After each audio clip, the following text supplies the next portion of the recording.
5 minutos del Espíritu Santo. 8 de marzo.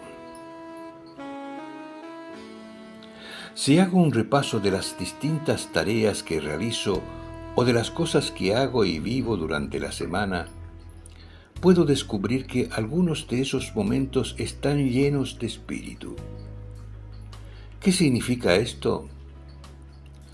Tener espíritu no es simplemente hacer algo con ganas o con gusto. El asunto es que podamos vivir las cosas con profundidad, con un sentido.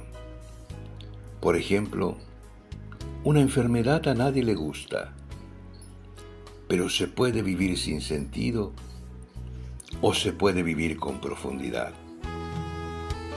Por eso, es bueno detenerse cada tanto a descubrir si en la propia vida hay algunas cosas que no tienen espíritu, porque las hago solo por obligación, porque no les encuentro sentido, porque me parece que no valen la pena y sobre todo porque las hago sin amor.